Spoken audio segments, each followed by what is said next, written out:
Hi everyone! Nandito naman tayo sa ating panibagong video at dahil gabi ito kasi papunta kami ng beach, papunta kaming Kiamba kasi halos 4 na oras yung biyahe namin galing sa aming lugar.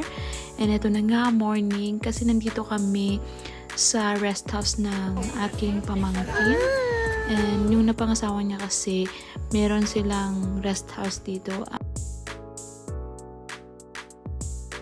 Nandito kami sa isang community ngayon na malapit talaga siya sa dagat at yung mga hinuhuli nilang isda ay sobrang fresh, kumbaga mga mamahaling isda siya doon sa ating kung bibilhin natin siya sa city, pero dito mura lang siya tapos fresh pa, kagagaling lang sa dagat. At eto na nga, mag-start na kami sa aming pagluluto kasi kailangan namin kumain before kami pupunta sa isang island kung doon tinatawag na Toka Beach kasi ito hindi pa siya part ng Toka Beach. Nasa isang lang kami resort na kung saan rest house po ng kamag-anak ng aking pamangkin. Ito yung kanila yung binili namin isda, lulutuin namin siya ngayon.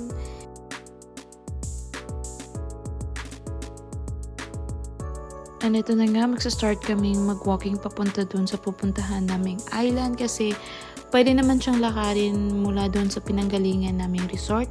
Pero actually dapat nagbo-boat siya or pwede namang mag-swimming papunta doon galing doon sa pinag-istehan namin. Pero talaga usually nagbo-boat talaga yung mga foreigners kasi marami pumupunta din dito mga foreigners.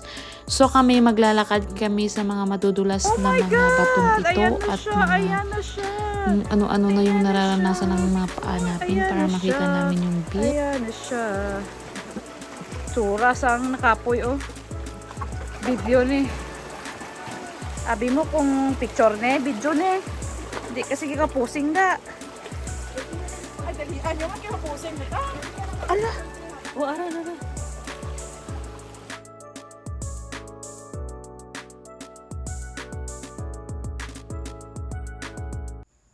Ayan na guys. So, ang ganda ng dagat and sobrang clear niya talaga. At alam nyo ba, yung kumbaga yung parang nagbo-blue dyan, yung mga fern yan, hindi siya madumi. Basta sobrang ganda dito sa paligid. So, na-enjoy talaga namin magkasama dito kasi alam nyo yun, nakapag-refresh ng utak. Tapos, wala masyadong tao dito. As in, walang tao.